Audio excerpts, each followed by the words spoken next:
My name's Andrew, and these are my two sons, Alexander and Oliver, and this is Ming 2. We're back to fight another war, and I hope we'll be a bit more successful than the last one. We've got a much meaner machine. This is Ming 2 with the flipping platform in the middle. It works both ways up. I've got a mechanism at the front to enable me to get underneath other robots so that I can flip them, and I have two air-driven spikes on the side, which I hope to inflict some serious damage with. Roboteers, stand by. Bolt from the blue with the flipping arm, Diotoir with the air-powered spike, and Ming 2, two spikes 3, and the front ram. 2, 1, activate. Interesting to see what damage there was to Diotoir before we even began in the pits. Well, you can see they're not right, are they? Driven immediately back there. And Ming 2 and Bolt from the blue almost like a pincer attack, forcing Diotoir back to the arena wall and now dangerously towards the flame pit. The crowd loves Diotoir and the boys from Dublin because they don't seem to be mind being charbroiled. But at the moment, is that an inflammable Diotoir we're seeing out there? An indestructible Diotoir? Well, they'll have to right themselves very quickly, Peter Redmond and Kieran Bird. Meanwhile, the two underdogs there, Ming 2 and Bolt from the blue, circle dangerously, avoid each other. Well, that was nothing, just a bit of a bruise and a bump, but Diotoir is in real trouble here. Peter and Karen need to get out from that arena wall, and they are on fire now! That's the end, surely, for Diotoir. It is! Oh, what a shame. So popular, but the Refbot comes in to extinguish the flames, and the boys from Dublin go out at this early stage. Diotoir start the long trek home. A seed goes out. Ming 2 and a bolt from the blue go through. Oh, Diotoir, you fought and fought to get here. You missed your boat this morning from Ireland. Then your weapon wasn't working, you were overweight, you had to change the top. And it wasn't working as a self-righting mechanism then, so what chance did you stand? Well, we didn't really have any chance with no chain. 30 seconds we could have got an extra split link in, but we didn't even have 30 seconds. We had to go. That's the out of time, you know. Oh, I'm still obsessed with the fur as ever, though. Oh, yeah, it's half the... We still have gallons of it in it there. Yay, fur bikinis all round. Flying by the seats of their fur-lined underpants, Diotoir go out, Bolt from the blue and Ming 2 through with Firestorm 2 and Scar. This is how they line up then. Firestorm 2 will play Bolt from the blue. Scar will match with Ming 2. Now, before the next battle, there's just time for some wanton demolition. When I was a teenager, the great thing about pinball arcades were all the girls hanging round you could impress. I never did get a high score, though. Maybe our pinball warriors might. Hey, let the trials begin!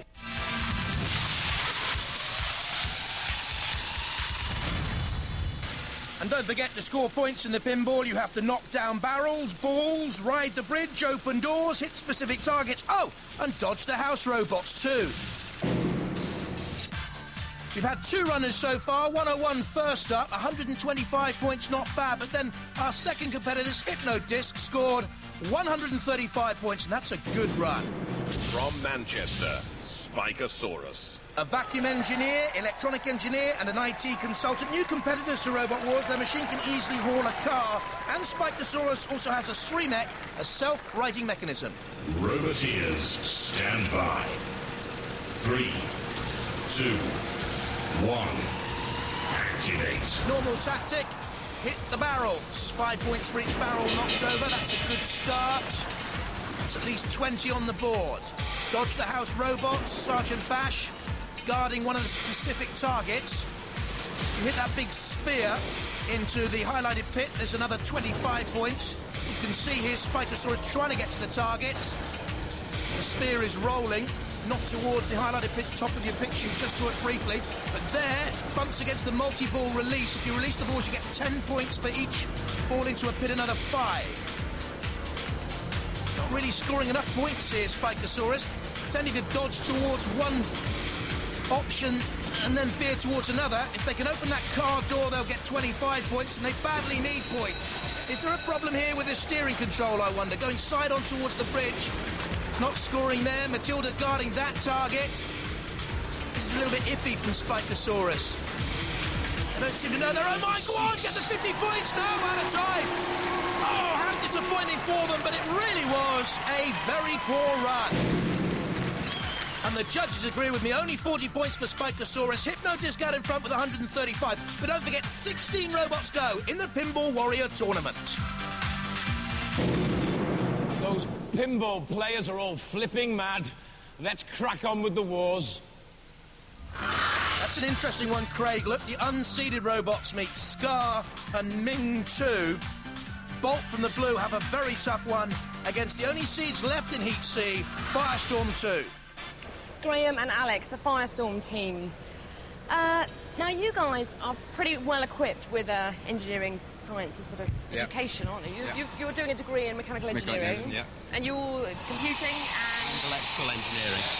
2 separate degrees. No, joint degree. Joint degree. And you're both only 21. Yeah. But here you are. You've done incredibly well so far. Mm-hmm. And I have heard that your pneumatic flipper has got more flips in it than Chaos 2. Yes, that's true. So if you actually had to go head-to-head with them, you might be in for a chance. It could be. So you could go all the they're way. more powerful, but we can flip more times. Excellent. So, possibly. And you're feeling OK for this wall now? Reasonable. We've got a dud battery in there, so it's touch and go, but I think we should be all right for this round. OK. Well, you're seeded 5th, aren't you? Yeah. So do your thing. You're not really techies, are you, Mulan? You're a bit intimidated earlier about all that. Just build it in the garage, you know. That Built it in the garage? Just a hobby. Yeah. Just a hobby. I think you've done very well. Let's see what you're made of. Doesn't stand a chance, this robot. Doesn't stand a chance. It's going to get battered. Doesn't stand a chance.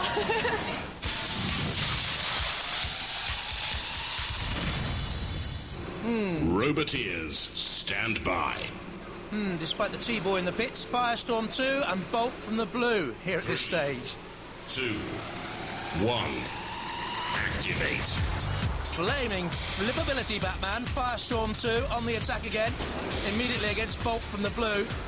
Joint degrees. I can't even count to 1, 2, 4. Firestorm 2 nudging with Bolt from the blue. What they'll try and do, of course, is manoeuvre under Bolt from the blue to get the flipper in action, but there's a zero, or virtually zero, ground clearance for Bolt from the blue. Built at Lake District Garage, and don't forget, they also have the CO2-powered flipping arm.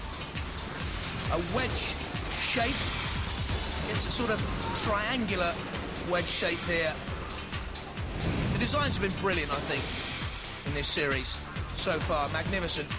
Proves every series we've had what work goes into these robots, and though we may be a little bit flippant at times, well done to all of them. Bolt from the blue, underneath Firestorm 2, this is KG stuff. Firestorm 2, surely not another seed to go out here. Already lost 2 in the competition. Graham Bone and Alex Mordew. Engineering boys from Durham, there they are. Alex at the controls there, you saw. Ooh. The pit starts to descend. The elevator to Robot Hades. Spinning. Intricate controls. There we have the Proctor team and Chris Ellery making up Bolt from the blue. Piggyback, piggyback. Firestorm dances away to build up momentum for another charge. It's hardly a military two-step at the moment. Bit of a wallflower at the disco is Bolt from the blue. Certainly the aggression here is from Firestorm 2 if it goes to the judges. Style control, damage and aggression, that's what they'll look for. Unless one of these is immobilised. Look at the traction on the arena floor. Firestorm 2 digging in so powerfully to hold on. Holding on to the centre of the arena floor now, Bolt from the blue. Almost like a squash match where you try and get to the tee, trying to stay in the middle of the arena floor. Time is ticking down, though. Look at that. I think this is going to go to the judges. Very, very difficult for them to decide on this one. Cease. That's too close for me to call. Goes to the judges. Difficult job for them. Well, that was more like Torval and Dean than mechanised mayhem. The audience aren't cheering, they're throwing flowers. Anyway, it's gone to the judges, but while they make their decision, let's have a look at some of the highlights of that last battle. Yeah, it was attrition, Craig, more than dramatics. Firestorm 2, you see, backing away, so that's good control, side by side. Here, bolt from the blue on the attack. One of the few we saw, really, in the battle. That'll count for bolt from the blue. And again, inland in the Firestorm 2, but Firestorm the more aggressive there, and once more, you see, on the attack. There they are. Noel Sharkey, Martin Smith, Myra Wilson. Hey, nervous, lads? Yep. Nervous? I feel like a boxing referee here. Although you hardly laid a glove on each other, did you? But we've got a judge's decision, and the winner is... It's Firestorm 2! Well done, lads! Well, you're a very popular robot, but if it was a boxing competition, it would have been a no contest. You never really got going as far as a fight goes, really, didn't it? It was more like a dancing competition. No, he did. No, he didn't, but he lived to fight another day, didn't he? Yeah. Yeah, I mean, it just seemed like you were so well matched as robots. Same shape, same kind of arm mechanism. It was just like, too well matched, really, weren't you? Yeah, well, he couldn't, get us. He couldn't get you? No. But never mind. Yeah. They got through. You didn't, but you'll be back next year, won't you? Well, maybe. Yeah. Maybe. Well, we'll see. Both on the blue, ladies and gentlemen. Firestorm.